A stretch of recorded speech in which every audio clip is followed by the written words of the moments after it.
Let's just get started. Please help me welcome and appreciate the Rumi Caravan.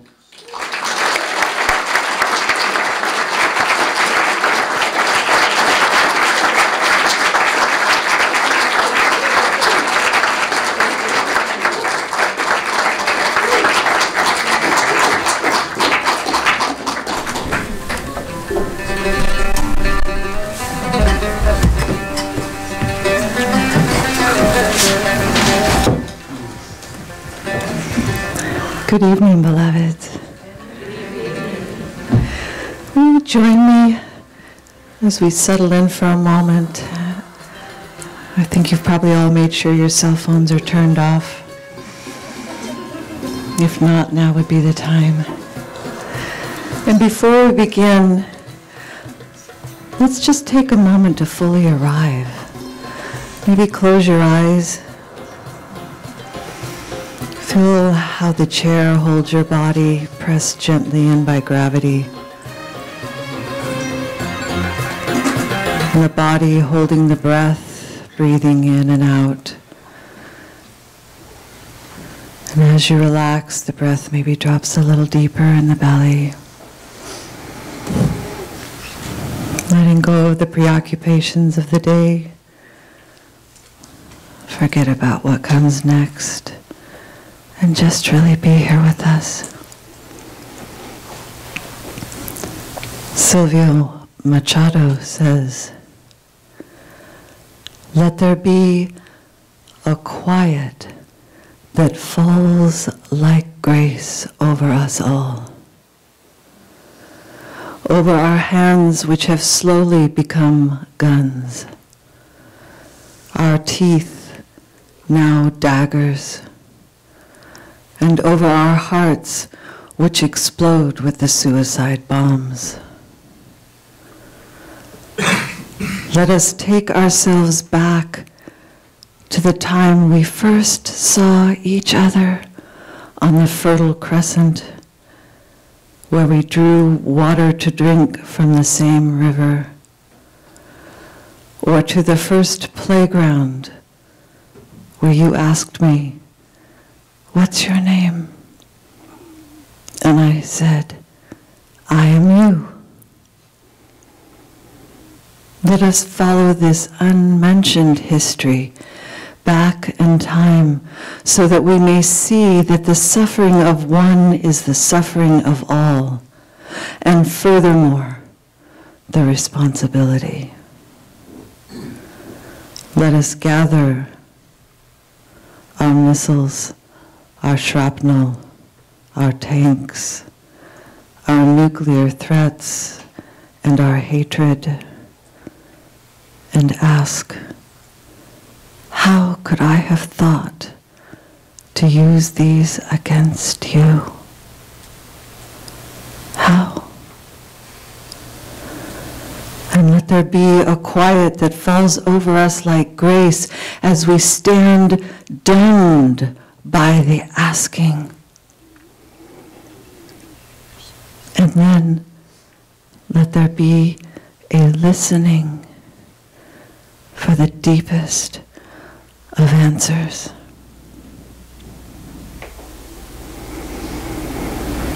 Let there be a listening for the deepest of answers.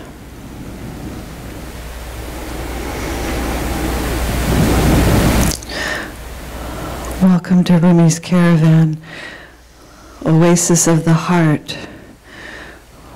And our mission is really to bring back the oral tradition. Not unlike the ancient fires our ancestors sat around with storytelling and song as a way of translating and transmuting pain, reminding us that under the burdens we carry personally and collectively, there are deep archetypal truths that we each carry on our own hero's journey. My fellow travelers and I carry a rich treasury of poems learned by heart down into the bone and the sinew. We work completely unrehearsed and unscripted, and we have our beautiful, courageous musicians with us tonight that we've not worked with before, and we're going to let this open and flow. And in the spirit of that, I would ask you not to applaud as we go. If you feel moved by a particular poem or piece of music, maybe sigh or rub your hands together or wave your fingers. And that way we'll just see where this carries us naturally. What we'll do is we'll have about an hour of poetry and music, and then we'll take a break for conversation and I believe some more refreshments, and then we'll come back for another set of poetry. So Rumi says, this is how a human being can change. There's a worm addicted to eating grape leaves. Suddenly, he wakes up. Call it grace, whatever. Something happens. And he's no longer a worm. He's the entire vineyard, and the orchard too, the fruit, the trunks, a growing wisdom and joy that does not need to devour.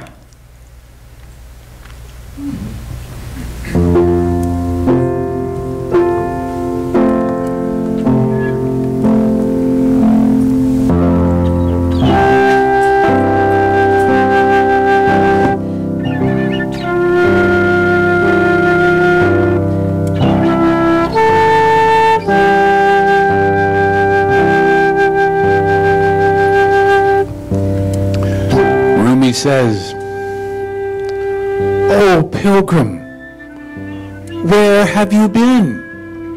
Where are you now?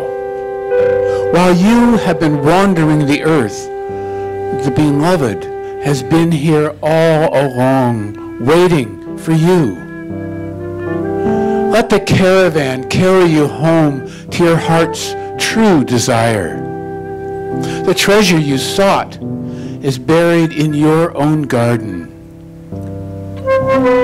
Behold the face in the mirror and see behind the eyes. See the one who has always seen you, and know that you are seen, you are known, you are beloved. And if your seeking has brought you here at last, you know that there is nowhere else to go and nothing more to say."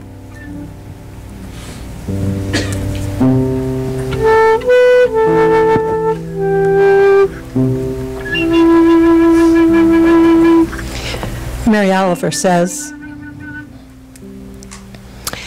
"Mr. Death, I am pleased to tell you that there are rifts in your long black coat. Today, Rumi, obit 1273, came visiting, and not for the first time.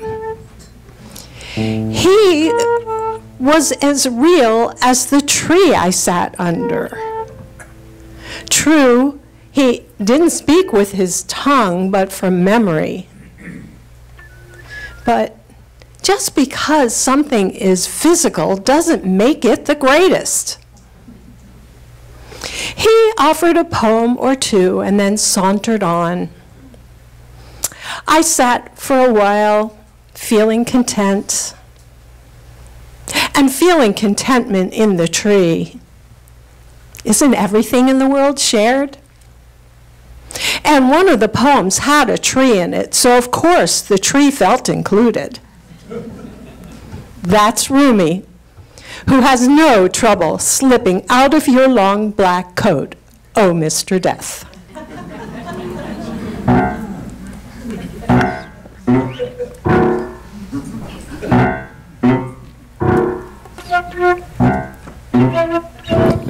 Rumi says, "What I want is to see your face in the air, in a tree, in the sun coming up. What I want is to hear the falcon drum and light again on your forearm. And you say, well, tell him I'm not here. Well, the sound of that brusque dismissal becomes what I want. What I want is to experience the falling bread, to turn with the wheel of the rain. What I want is to be a giant fish in ocean water.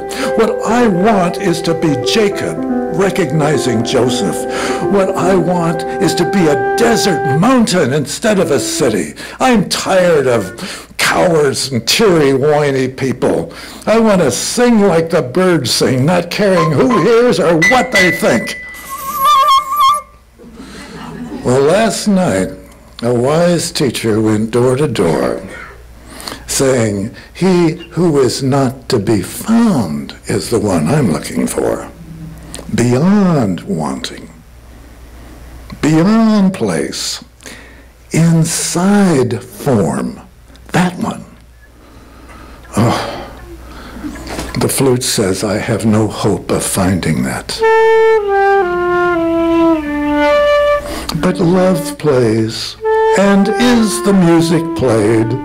Let that musician finish this poem. Shams, I am a water bird flying into the sun.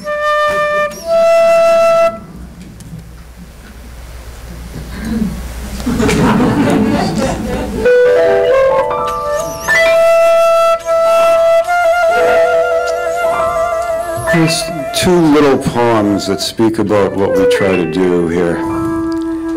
Antonio Machado says, it's possible that while sleeping, the hand that sows the seeds of stars started the ancient music going again, like a note from a deep harp. And the frail wave came to our lips as one or two honest words. And Mary Oliver says, I want to write something so truthfully about love or about pain that even as you are reading it, you will feel it. And as you keep reading it, as you listen, you will keep feeling it. And though it be my story, it will be common. And though it be singular, it will be known to you. So that by the end, you will think, oh no, you will realize that it was all the while yourself arranging the words. That it was all the time words that you yourself had been saying from your heart.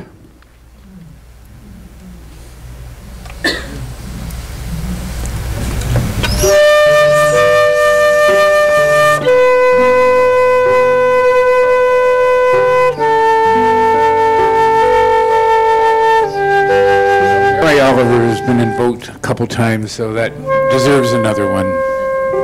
Some of you may know this poem. It may be the most recited poem in America these days, called Wild Geese. She says, you do not have to be good.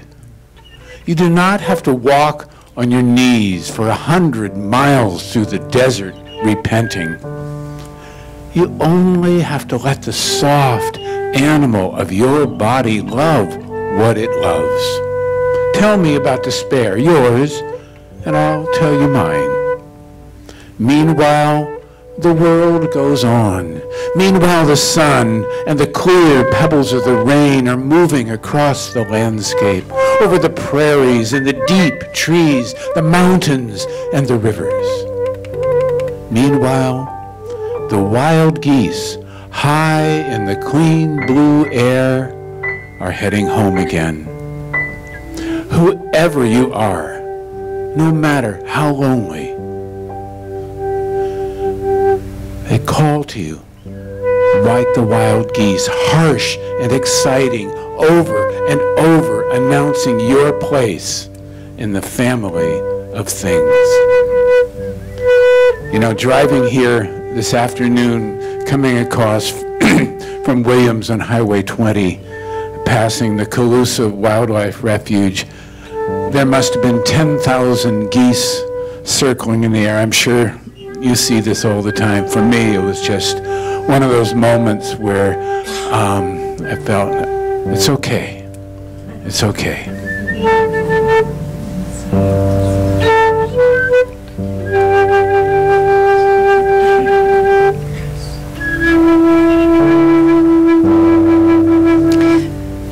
This is called Eagle Poem. It's by Joy Harjo. To pray, you must open your whole self to sun, to moon, to earth, to sky, to one whole voice that is you.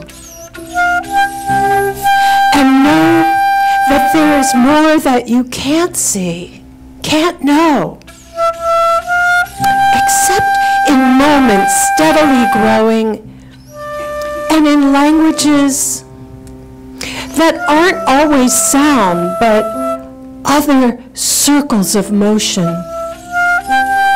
Like Eagle, that Sunday morning above Salt River, circles in blue sky, circles in air, swept our hearts clean with sacred wings.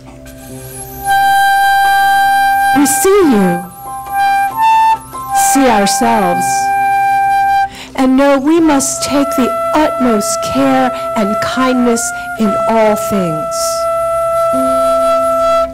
Breathe in, knowing we are made of this. Breathe, knowing that we are truly blessed because we were born and die soon within a true circle of motion. Like Eagle, rounding out the morning inside us, we pray that it will be done in beauty, in beauty.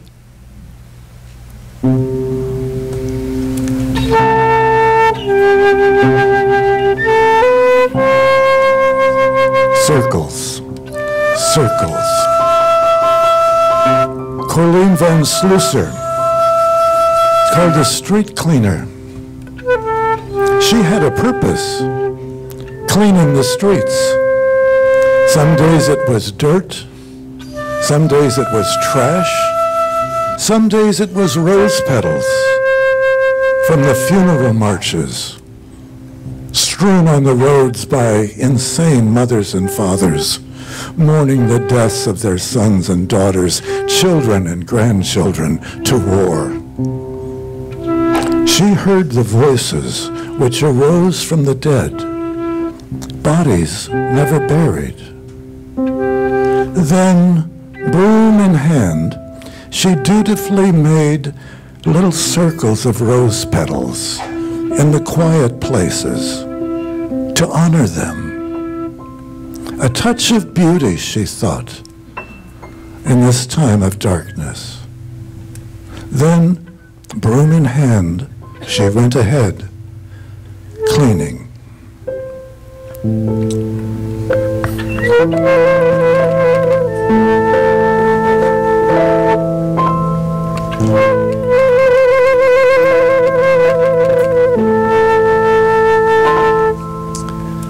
Okay, let's go there. In 1939, at the outbreak of World War II, Bertolt Brecht wrote these words to posterity. He said, "You who will emerge from the flood in which we are sinking, think when you speak of our weaknesses, think also of the dark time that brought them forth. For we knew only too well, even the hatred of squalor makes the brow grow stern.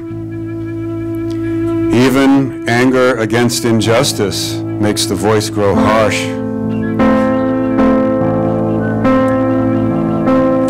Alas, we who would lay the foundation for kindness Could not ourselves be kind?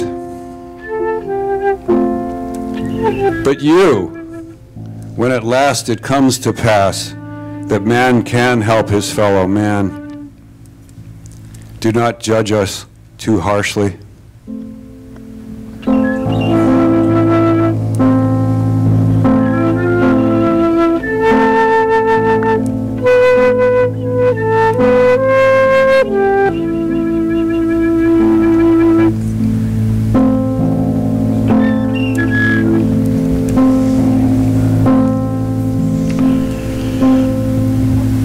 I think we all have a sense of how dark the times are.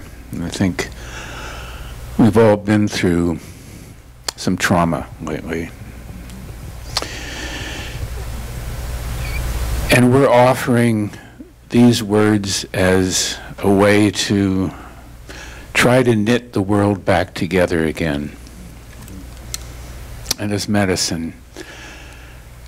And not all medicine is pleasant to the taste. So we will be going into some dark places with these poems, but I promise we will not leave you in the darkness. We will come back up, and we will, all of us, rise again. But the Bertolt Brecht poem that Barry recited was written a year after this one. William Butler Yeats wrote it in 1938. Turning and turning on the widening gyre, the falcon cannot hear the falconer. Things fall apart. The center cannot hold. Mere anarchy is loosed upon the world. The blood-dimmed tide is loosed, and everywhere the ceremony of innocence is drowned. The best lack all conviction, while the worst are full of passionate intensity. Surely some revelation is at hand. Surely the second coming is at hand. Second coming. Hardly are those words out, then a vast image at a spiritus mundi troubles my sight. Somewhere in the sands of the desert, a figure, lion-bodied with the head of a man, its gaze blank and pitiless as the sun, is moving its slow thighs, while all around wheel the shadows of indignant desert birds. The darkness drops once more, and now I know the 20 centuries of stony sleep were vexed to nightmare by a rocking cradle. And what rough beast, its hour come round at last, slouches toward Bethlehem to be born.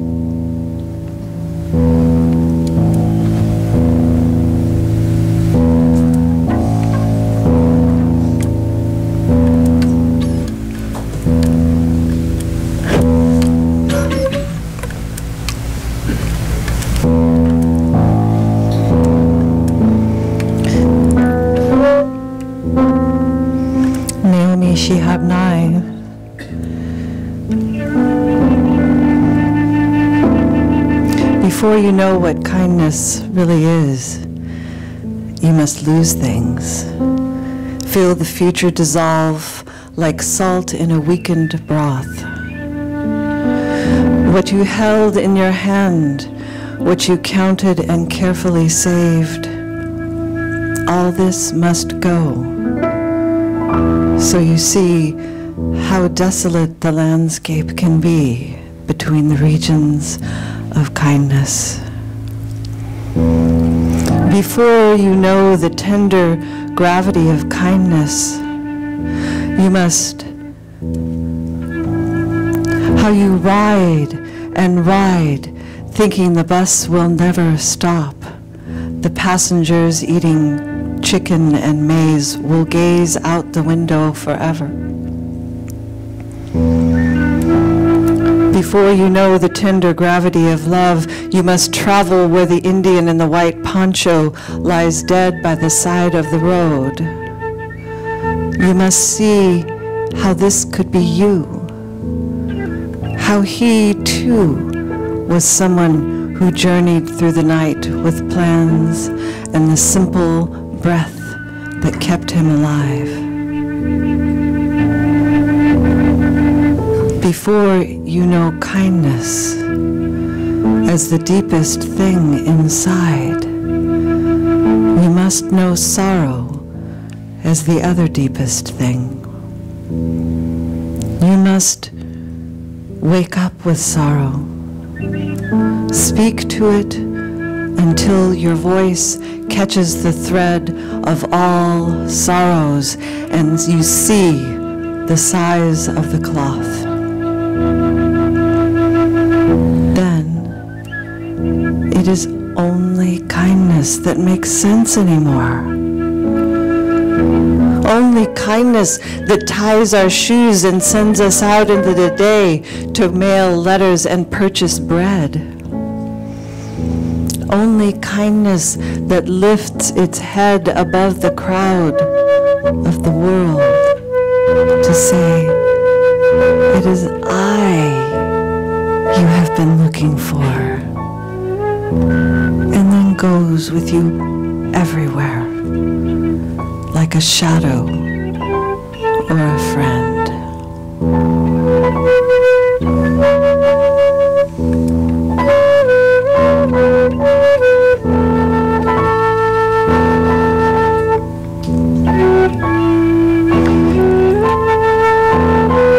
When a woman feels alone,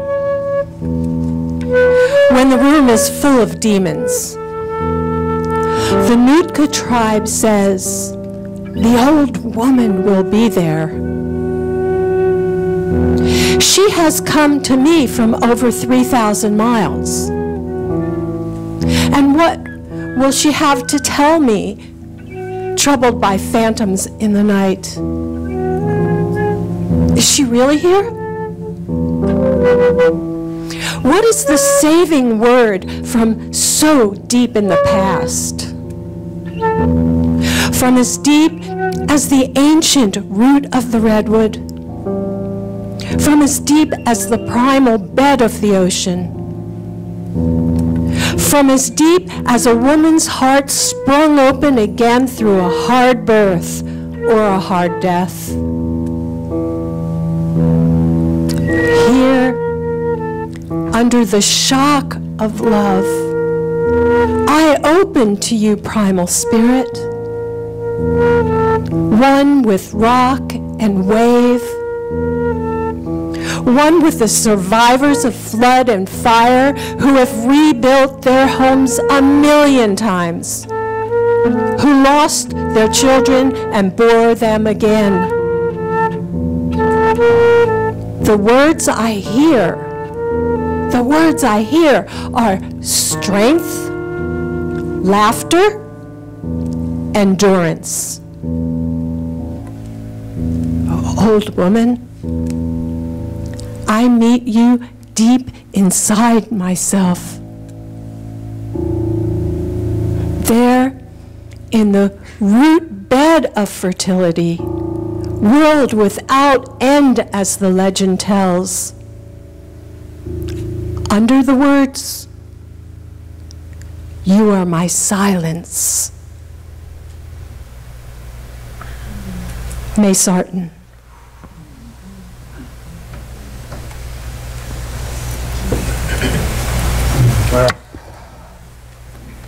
Here's another poem by May Sarton. It's only a couple of weeks since All Souls Day, Dia de los Muertos. It's still that time of year. She wrote a poem called All Souls. And she asks, did someone say that there would be an end to love and mourning? Such voices speak when sleep and waking blend, the cold, bleak voices of the early morning, when all the birds are dumb in dark November. Remember and forget, forget, remember. After the false dawn, warm, true voices wake, voice of the dead that touches the cold living. Through the pale sunlight, once more gravely speak. Tell me again while the last leaves are falling. Dear child, what has been once so interwoven cannot be raveled, nor the gift ungiven. Now the dead move through us, still glowing. Mother and child, lover and lover, mated, are wound and bound together and inflowing. What has been plaited cannot be unplaited. Only the strands grow richer with each loss, and memory makes kings and queens of us. Dark into light, light into darkness spin. When all the birds have flown to some real haven, we who find shelter in the warmth within listen. We listen and feel new cherished, new forgiven, as the lost human voices speak through us and blend our complex love, our mourning without end.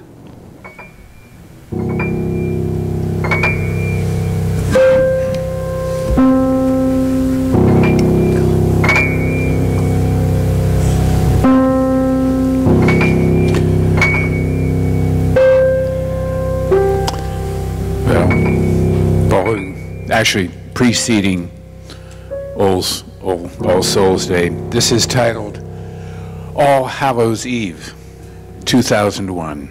It's one of my poems. Above the deep piled carpet of maple leaves, the madrones are slipping free of their brown paper wrappers, eager to show off their new winter coats. The afternoon rain still falls from the canopy of oak, fir, and pine. A woodpecker beats a drum, while across the creek a gang of turkeys chuckles. The shadows are lengthening now, reaching out across our lives. At such an hour, should we not dare to love boldly, more boldly than ever before, as if the fate of the earth itself depended upon our loving? And yet the stars will surely rise, revealing the soul's deep secret, that the eye can see further by night than ever it could by day.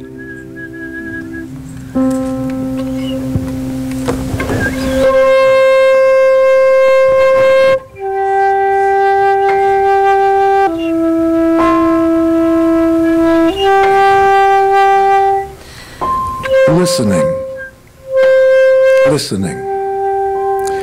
When someone deeply listens to you, it's like holding up a dented cup you've had since childhood and watching it fill up with cool, clear water.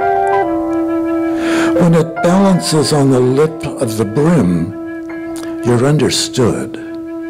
When it overflows and touches your skin, you are loved. When someone deeply listens to you. When someone deeply listens to you, the place where you stay starts a new life. And the place where you wrote your first poem begins to glow in the mind's eye. It's like gold had been discovered when someone deeply listens to you. When someone deeply listens to you, your bare feet are on the ground, and a beloved land that once seemed distant is at home again in your heart when someone deeply listens to you.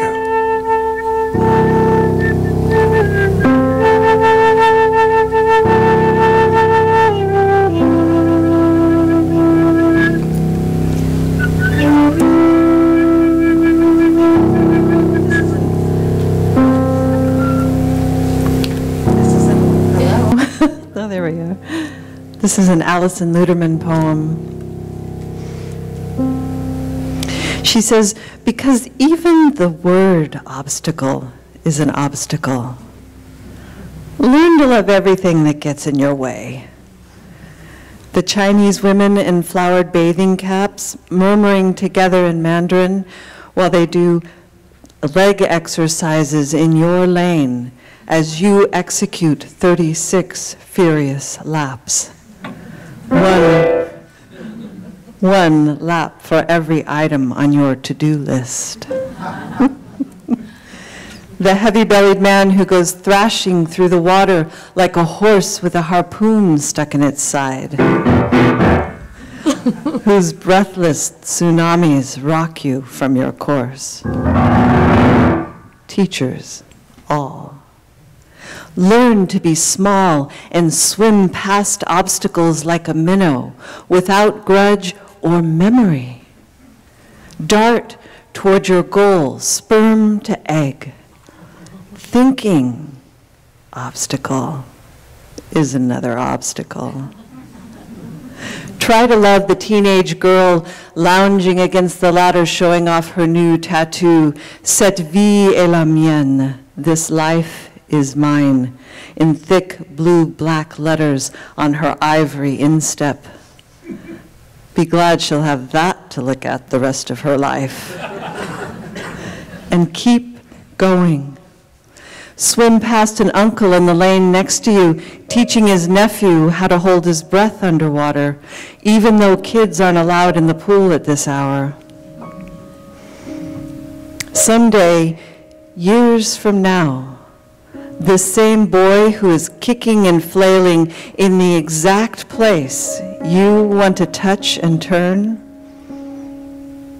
may be a young man at a wedding on a boat, lifting his champagne glass in a toast when a huge wave hits, washing everyone overboard.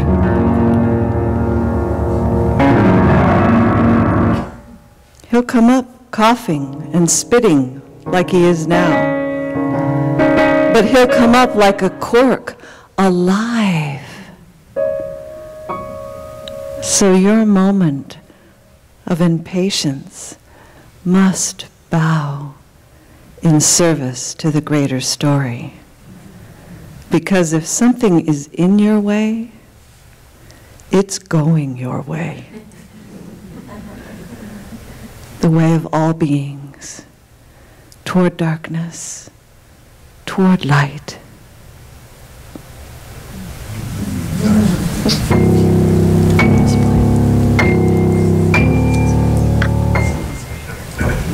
Hello? Yeah, I'm not sure. Is that working? We love Alison Luterman, so I got to do another one first. Because no one could ever praise me enough. Because I don't mean these poems only, but the unseen, unbelievable work it takes to live the life that goes on between them. I think all the time about invisible work, about the young mother on welfare I interviewed years ago who said, it's hard. You bring them to the park, run rings around yourself, keeping them safe, cut hot dogs into bite-sized pieces for dinner, and there's no one there to say what a good job you're doing. How patient and loving you were for the 1,000th time, even though you had a headache. And I who am used to feeling sorry for myself because I'm lonely, while all the while, as the Chippewa poem says, I'm being carried by great winds across the sky. I think how invisible work stitches up the world day and night. The slow, unglamorous work of healing.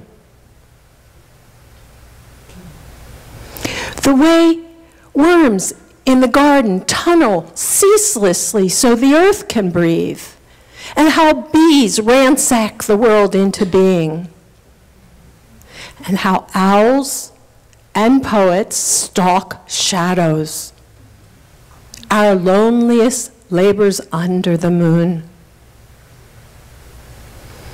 There are mothers for everything. And the sea is a mother too, whispering and whispering to us all the time, though we long ago stopped listening. I stopped and let myself lean a moment against the blue shoulder of air. The work of my heart is the work of the world's heart. There is no other art.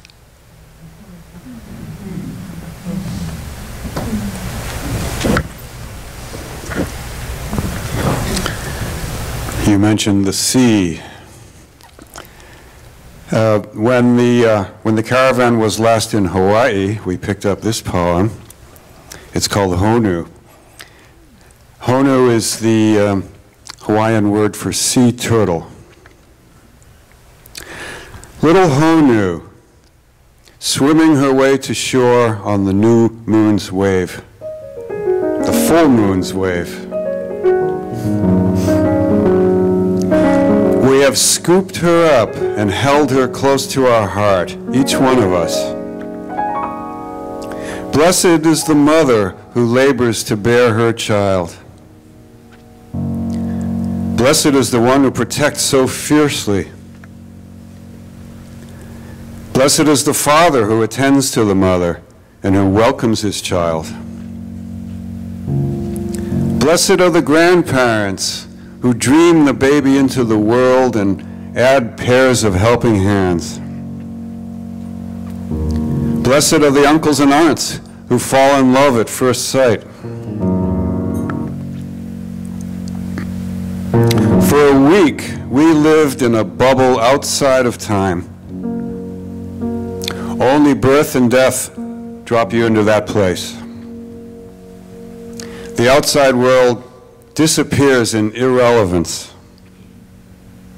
A long waiting week it was, the two of them, never losing faith, never wavering, surrounded by light, held in many hearts. So many hours, so many long nights. And then suddenly, she is here. The word came. She is here. The world has waited eons for her. Her gifts, yet to be revealed, unique on the earth, may be exactly what is needed to save us all. Little Honu, so recently swimming from the seas of the other world.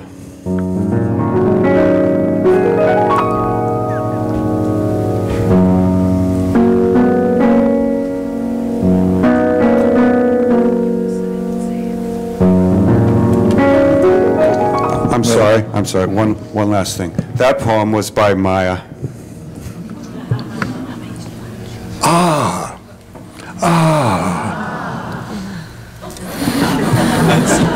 Well, Barry brought the sea into the room. Oh, said the voices behind me. This is a poem by D.H. Lawrence, and it's called Whales whales weep not.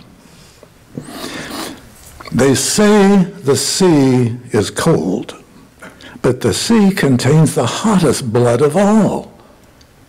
All the whales on the wider deep, hot are they as they urge on and dive beneath the icebergs. There's the right whales, the sperm whales, the hammerheads, the killers. There they blow hot, wild, white breath out of the sea.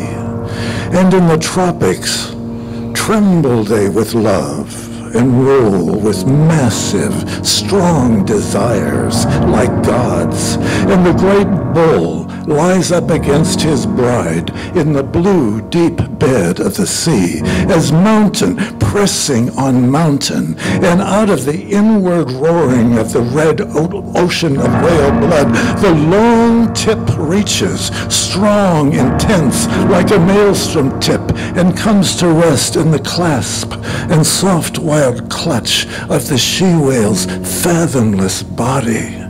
And across the bridge of the whale's strong phallus, linking the wonder of whales, burning archangels of bliss keep passing back and forth, from him to her, from her to him, great cherubim that wait on whales suspended in the ways of the sea, old hierarchies. And enormous mother whales lie dreaming and suckling their whale-tender young, dreaming with their strange whale eyes wide open, dreaming of the beginning and the end. And the great bulls gather their wives and calves in a circle when danger threatens on the surface of the ceaseless flood, and range themselves like great seraphim facing the threat, surrounding their huddled monsters of love. And Aphrodite, among the fishes, skips and is a she-dolphin. She is the gay, delighted porpoise sporting with love in the sea. She is the female tunny fish, round and happy, full of dense, happy blood. And all this happens in the sea, in the salt, where God is also love, but without words.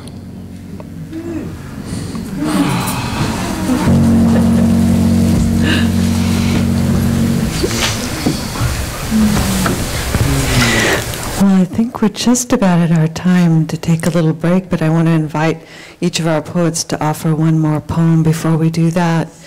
And I'll take this opportunity to introduce our musicians. I'll start with first. On piano, we have Cara Herrick. Let me say that better. And on flute, we have Kat Llewellyn. This is Barry. I wanted to call you Barry Chertoff. He's another friend of mine. Barry Spector and Maya Spector. This is Doug Von Koss and Larry Robinson. I'm Kay Krista. So speaking of the sea, I'll finish with this one. A Sonoma County poet, Gwen O'Gara, says, "Let me be beautiful like sea glass. Let my edges that cut be stroked by sand and salt. Let my slick surface coarsen till it's crushed to bits. Let my colors soften as they scrape the bottom. Let the waves love me in their rough way. Let me be changed by that love. Let me not forget I once held another, yet fully inhabit my particularity. Let me be smooth enough to be rubbed by small fingers and slipped into a pocket or a bowl. Let me prove that beauty is born when something breaks."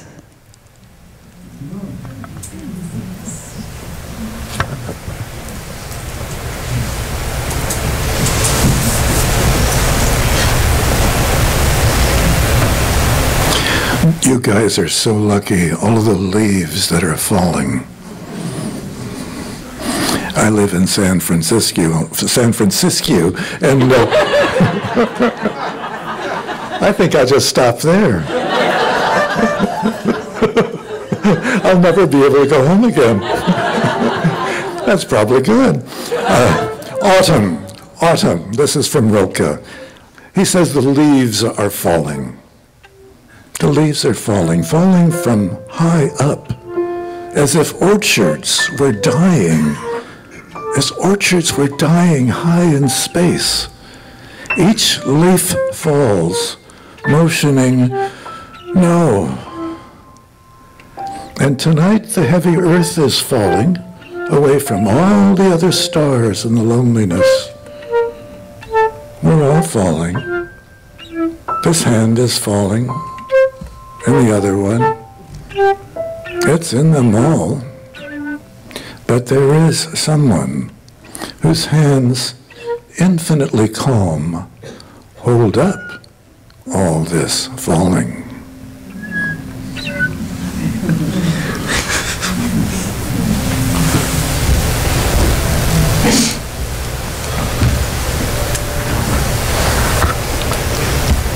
This is a poem by Larry Robinson. Let go of fear and rest in that which is. For peace, like love, comes to those who allow it. Let go of fear and rest in stillness. Let the breath rise and fall. Let the tide rise and fall. Let towers rise and fall. Let walls rise and fall. Let statues rise and fall. Let empires rise and fall. Let the breath rise and fall. Let go of fear and rest in the arms of the one who has always held you. The one who holds oceans and empires and atoms and stars. Let go of fear and watch what happens next. That's okay.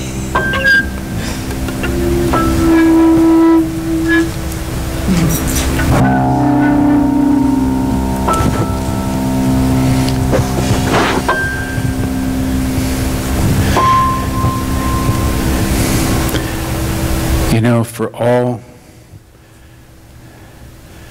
that is dark and hurting and broken in this world, there is still so much beauty and so much love. And we are called to hold all of it, to not choose between, but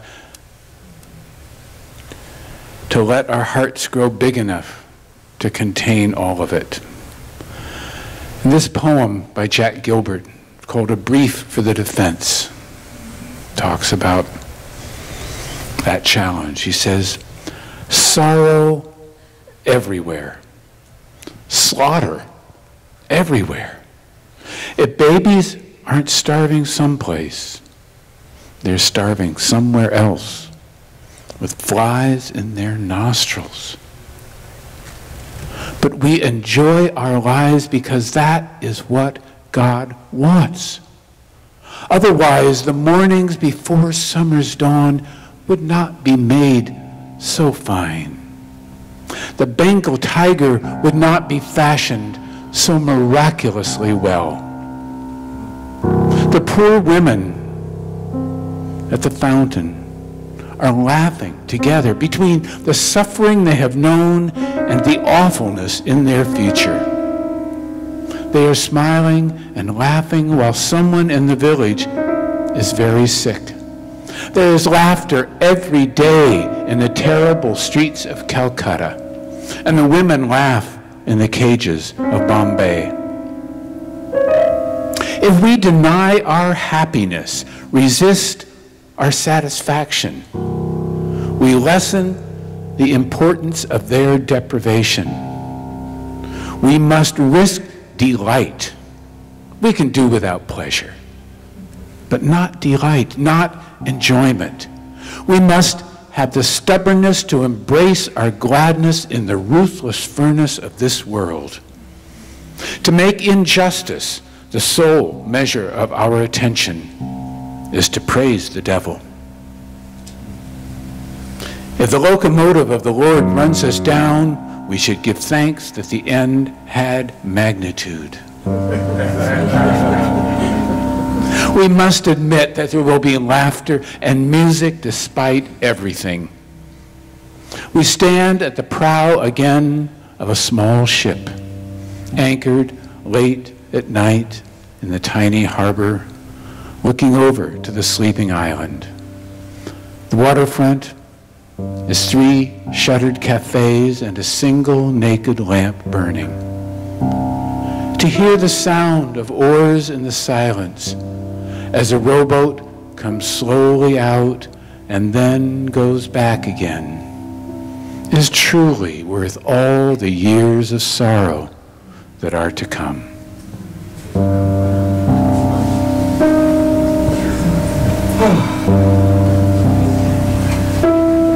Bring us home, Harry. Keep going. Well, when the caravan was in Chile, we received this poem from Pablo Neruda. He says, I have gone through a difficult apprenticeship and a long search, and also through the labyrinths of the written word, to become the poet of my people. That is my reward. Not the books and poems that have been translated, not the words written to explicate or dissect my words. My reward is that momentous occasion when from the depths of the Lota coal mine, a man came up out of the tunnel into the full sunlight on the blazing nitrate field, as if emerging out of hell, his face distorted by his terrible work, his eyes inflamed by the dust, and reaching out a rough hand to me, a hand whose lines and calluses traced the map of the Pampas. And he said to me, his eyes shining, I have known you a long time, my brother. That was the laurel crown of my poetry.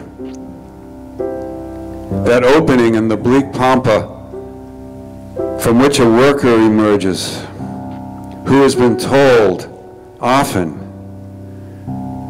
by the wind and the night and the stars of Chile, you are not alone. There's a poet whose thoughts are with you in your suffering. You are not alone. There's a poet whose thoughts are with you in your suffering.